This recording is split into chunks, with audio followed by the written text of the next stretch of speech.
Olá a todas e todos novamente. Então vamos dar continuidade à nossa matéria aqui de Direito Processual Penal, falando agora na aula de hoje então sobre as modalidades probatórias, né? Quais são elas, como é que elas funcionam e para que elas servem, como se processam, tá? Primeiro vamos falar sobre a prova de uma forma geral, né? Para que ela serve a prova no processo penal, como é que ela se produz e o que acontece, tá? Com a prova. Então primeiro, o conceito de prova, né? Prova aqui é um elemento produzido pela parte ou mesmo pelo juiz, visando a formação do convencimento do juiz sobre determinado fato. Então é claro que o juiz, na hora que ele vai fixar uma sentença, na hora que ele vai aplicar uma sentença, ele vai analisar tudo aquilo que foi colhido lá no processo. Então foi realizada uma prova testemunhal. A testemunha X disse isso. Mas foi realizada também uma prova documental. O documento disse aquilo. Tá, aí foi realizada uma perícia. Então ele vai analisar a soma de tudo isso e lá no final ele vai proferir a sua sentença, tá? Que vai ser o conjunto de tudo isso aqui que ele analisou, tá? Então essa é a base da produção probatória do processo penal. É para isso que o processo penal serve, ok? Como que funciona o objeto dessa prova? Então, o que pode ser provado? Em regra, o que pode ser provado são fatos, tá? Fatos podem ser provados, tá? O que não pode ser provado? Direito municipal, estadual ou estrangeiro, tá? Por quê? Porque eu tenho que só demonstrar a vigência desse direito. Não preciso provar a existência dele, porque a existência dele está provado lá através de lei, através de decreto, através de outras formas, já está positivado de alguma maneira, né? Então eu tenho que provar somente os fatos, tá? É essa a ideia aqui da prova, tá? E daí, claro, a gente tem alguns fatos que, diferentemente, que dependem de prova, né? A gente tem alguns fatos que independem da produção probatória. Quais são eles? Os fatos evidentes, tá? Então eu não preciso provar, por exemplo, que o céu é azul, porque esse fato é um fato evidente, é um fato que independe de prova, tá? Assim como não preciso provar, tá, aqueles fatos notórios, né? Aqueles fatos que todo mundo sabe, que todo mundo conhece. Eu não preciso provar que a capital do Brasil é Brasília, porque é um fato notório, um fato que todo mundo tem conhecimento, tá? Eu também não preciso provar, pessoal, as presunções legais. Tá? E aqui, em termos de direito penal, o que nos interessa de presunção legal são os menores de 18 anos, né? Eu não preciso provar, tá, que a menoridade é causa, né, de extinção da culpabilidade lá no direito penal. Por quê? Porque está descrito lá na lei que menor de 18 anos não responde por crime no nosso ordenamento jurídico brasileiro, tá? E eu também não preciso provar, daí por óbvio, os fatos que são inúteis à elucidação do crime, né? Então, se eu preciso, se eu tenho um crime de injúria, por exemplo, eu não preciso de um laudo de documental, eu não preciso de uma perícia, né? Então, para que vai me adiantar fazer uma perícia no corpo da vítima se não tem nada a ver com o delito? Né? Então, esses fatos inúteis, provar que a vítima teve um machucado, por exemplo, num crime de injúria é um fato inútil, tá? Então, esses são os fatos aqui que independem de produção probatória, né? E por isso, então, eles entram aqui na ideia de fatos independentes de prova, ok? Seguindo aqui, então, na sequência, a gente tem a classificação das provas, tá?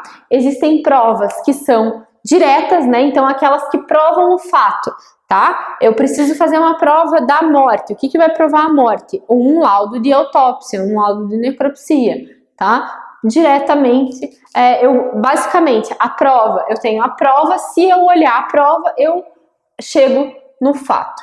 Essa é a ideia aqui da prova direta, tá? A prova indireta são aquelas que não provam diretamente o fato, mas acabam de alguma forma de dedução lógica por prová-lo, tá? Então eu não tenho, se eu olhar a prova, eu não vejo a prova do fato, mas eu concluo a partir de uma dedução que aquilo aconteceu. Então essa é a prova indireta, tá?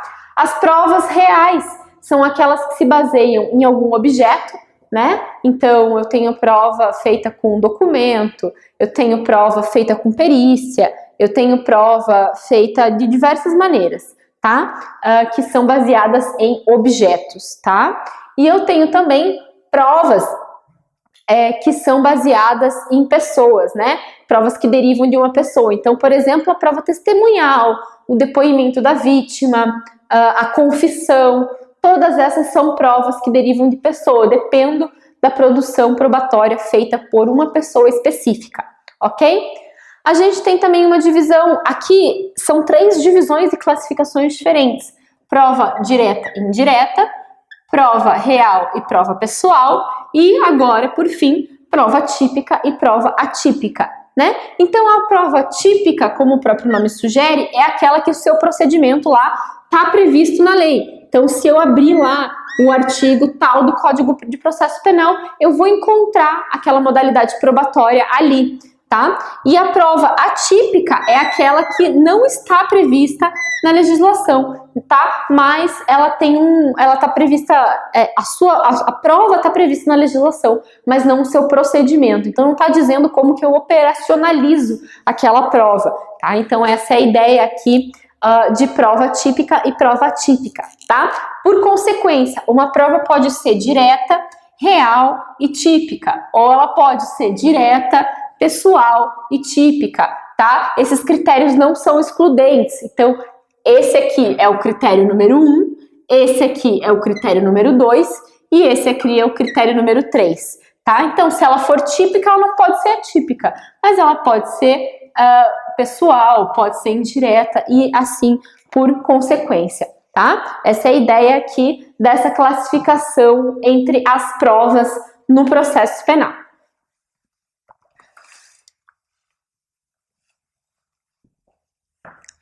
Dando sequência aqui, sistema de provas, como que funciona a apreciação das provas no processo penal.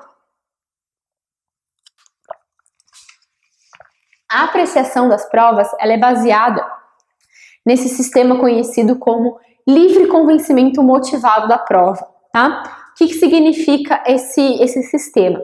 Ele é baseado na ideia de que o juiz, ele precisa apenas justificar a condenação ou a absolvição, tá? Mas ele é livre para apreciar e valorar as provas da forma como ele achar melhor, ok? Não existe aquele conceito de prova que vale mais do que a outra. Então, por exemplo, né, a confissão é uma prova que tradicionalmente a gente entende como de maior valor, né? A gente tem até um brocado que antigamente se dizia que a confissão era a rainha das provas, né? Que quando você confessava, não precisava mais produzir nenhuma prova. Isso é mentira, tá? Por quê? Porque a gente tem baseado nesse livre convencimento motivado, tá?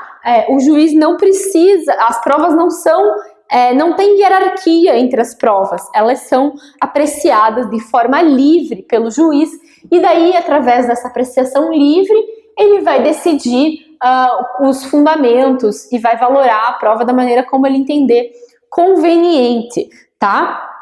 Para soltar sua sentença, para proferir sua sentença. A única coisa que ele tem que fazer é justificar, e daí a justificativa, né? Ele tem que ir lá fundamentar a sua sentença penal, seja ela qual for, com base lá no artigo 93, inciso 9 da Constituição Federal, que diz que toda decisão judicial tem que ser fundamentada. Então essa ideia de que existem provas que valem mais do que outras é mentira. Se eu tenho uma confissão que não está não tá andando conforme o resto do processo, né, ela se diferencia de todas as outras provas produzidas no processo, essa confissão não pode valer mais, porque ela não tem uma consonância com o restante do processo. Então, essa ideia de que o processo penal, de que existem provas que valem mais que a outra, não é correto, tá? Qual que é a exceção aqui? A exceção é no caso do tribunal do júri, né? Por quê? O tribunal do júri, ele é formado, quem decide sobre a condenação ou não é o juiz de direito, mas são os jurados, né? São 7 jurados lá que são definidos, né? E eles vão formar, então, a sua convicção baseado nesse sistema de íntima convicção, tá? Diferente do juiz, o jurado não precisa motivar e justificar o seu voto.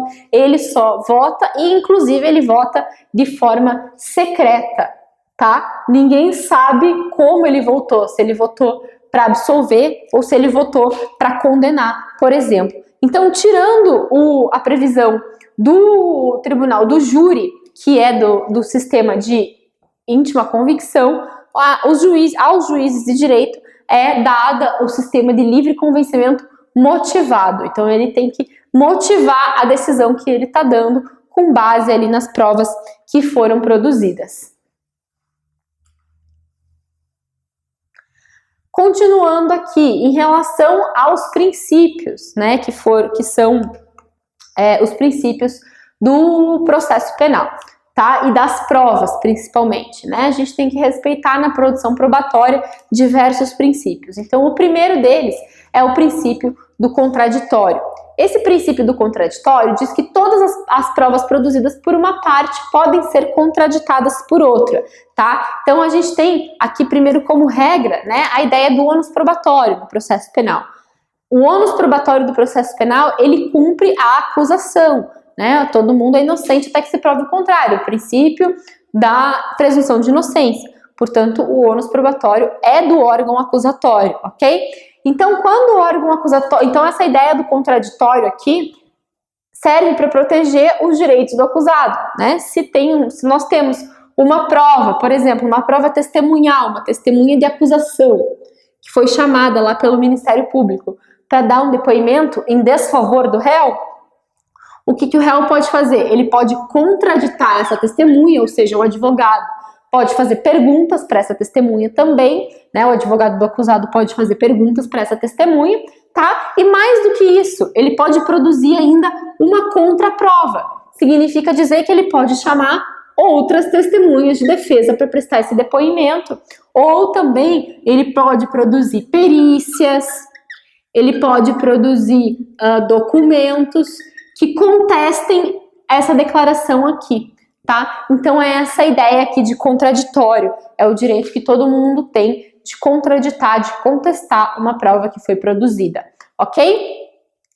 O segundo princípio de aplicação das provas é o princípio da comunhão da prova, ou da aquisição da prova, tá? Mas é mais fácil vocês lembrarem pela ideia aqui de comunhão da prova, tá? O que quer dizer o princípio da comunhão da prova?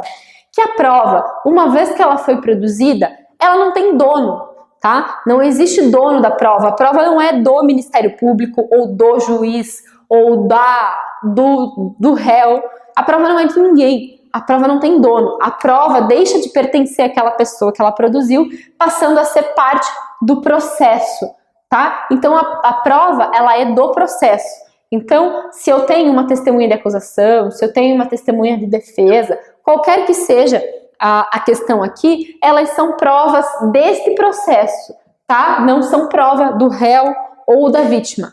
Então, essa ideia aqui, ou mesmo da acusação ou do juiz, tá? Então, essa é a ideia aqui de prova do processo.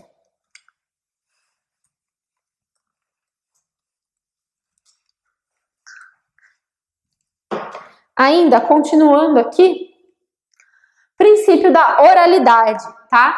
Sempre que for possível, as provas devem ser produzidas de maneira oral perante o juiz. É claro, é evidente que existem provas que não tem como ser produzidas oralmente, né? Aqui a gente está falando de prova testemunhal, de depoimento, de provas que são fáceis de serem produzidas oralmente. Mas existem modalidades de prova que não tem como você produzir oralmente. Como, por exemplo, se eu tiver, por exemplo, uma prova pericial, eu não tenho como produzir essa prova perante o juiz. Eu preciso de um perito, eu preciso, sei lá, de substâncias químicas para produzir uma determinada reação. Então eu não consigo produzir essa prova oralmente, tá? Mas o que quer dizer? Que eu vou contestar essa declaração do perito, eu posso chamar o perito para ser ouvido também para discutir ali o que foi dito por ele no laudo complementar em questão, tá? Então, mas sempre que possível, a prova tem que ser produzida de maneira oral. Além disso, princípio da publicidade. Os atos processuais, eles não podem ser praticados de maneira secreta, eles têm que ser praticados de forma pública, tá? As provas são sempre produzidas de maneira pública, com exceção, claro, de determinadas provas que precisam ser produzidas de forma em segredo, né, para que seja garantida a idoneidade da prova. Então é claro que se eu vou fazer uma escuta telefônica, eu não vou contar para o réu que eu vou fazer essa escuta telefônica, porque senão ele não vai falar nada que me interesse, né? Mas a partir do momento que essa prova foi produzida, já foi finalizada, eu preciso disponibilizar essa prova no processo, porque a prova foi produzida, ela passa a ser do processo, ela não é mais da acusação. A acusação não pode, por exemplo, guardar provas em sigilo, né? A prova pode estar em sigilo enquanto ela ainda está sendo produzida. Terminou de produzir aquela prova, tem que ser disponibilizada à defesa, ao processo, ao juiz. Isso em relação a todas as provas, não só, né, aqui as provas, como eu mencionei, de interceptação telefônica, mas isso também em relação a depoimentos, em relação a perícias, em relação à colaboração premiada. Todas essas modalidades de prova também têm que ser disponibilizadas assim que forem produzidas.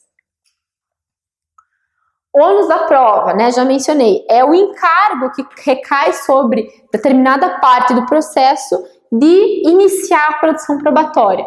Então, né, de comprovar aquele fato alegado. Então, se a gente tem lá na nossa linha do tempo, né, voltando aqui aquela ideia da linha do tempo lá do processo penal, tá? A gente falou que, eu falei para vocês que aqui é onde inicia a tal da denúncia, né? A denúncia, ela é oferecida pelo Ministério Público, por esse órgão aqui acusatório.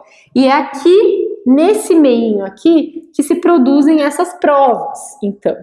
Tá? É aqui que eu vou fazer a produção probatória, certo? Para que aqui no final o juiz, com base lá naquele sistema do livre convencimento motivado, faça a sentença. Então, como que funciona aqui o ônus da prova? Se não tivesse essa denúncia, o réu não seria réu, então nós não teríamos um réu. A gente só tem um réu porque tem uma denúncia.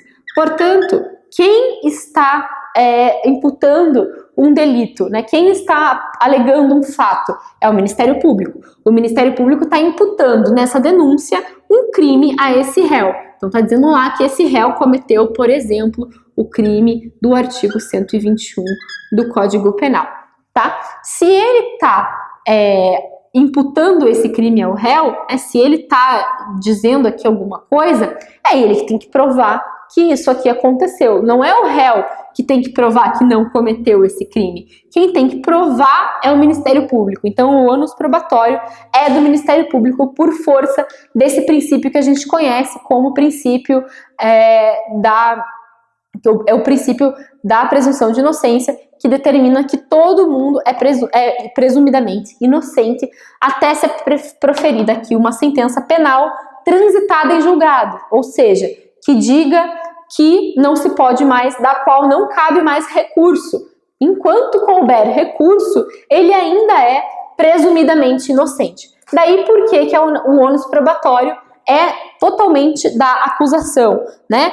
O ônus probatório só vai ser da defesa em relação aos fatos que ela alegar. Então, se lá durante a instrução a acusação disser ele estava no bar onde aconteceu o homicídio, tá? E tem uma testemunha lá, e da acusação trouxe uma testemunha de acusação que disse que viu o réu João no bar, no dia do fato, no dia do crime, tá? A defesa fala, o réu fala, eu não estava no bar, eu estava em casa.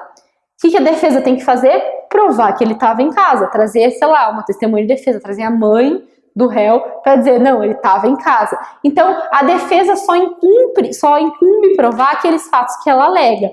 tá? Se o réu disser não estava aqui, tudo bem, não precisa provar. Mas quem tem que provar que ele estava é a acusação. Agora, se ele disser não estava aqui, estava em outro lugar, aí ele vai ter que provar o local que ele estava, ok? Ainda seguindo aqui, falando sobre agora nossa ideia de provas ilícitas, tá? O que são consideradas provas ilícitas? Provas ilícitas são consideradas aquelas provas produzidas mediante violação de normas, tanto de direito material quanto de princípios constitucionais, tá? Então, por exemplo, uma prova aí obtida por meio de tortura, tá? Essa prova é uma prova ilícita, né? A prova ilícita, então, é essa daí, que não respeita as regras, nem as regras legais e nem as regras do processo, ok? Nem os princípios constitucionais. A gente tem também a ideia da prova ilícita por derivação, tá? A prova ilícita por derivação é aquela que, embora elas sejam lícitas em sua essência, elas decorrem de provas ilícitas, ok? Aqui é aplicada a teoria dos frutos da árvore envenenada, tá? Dizendo que uma prova que é decorrente de uma prova ilícita também será ilícita. Por exemplo, se eu tenho uma busca e apreensão que é realizada sem autorização judicial, tá? Ela é uma prova ilícita. Aí, dessa busca e apreensão realizada sem autorização judicial, eu descubro que o réu João era amigo do réu Pedro, que eu queria investigar. Como eu descobri isso através da busca e apreensão que eu fiz na casa dele, eu peço uma autorização judicial para fazer uma interceptação telefônica entre a conversa dos dois. E daí eu descubro, através dessa conversa, que eles estavam, então, formando uma organização criminosa, estavam fazendo um negócio ilícito, ok?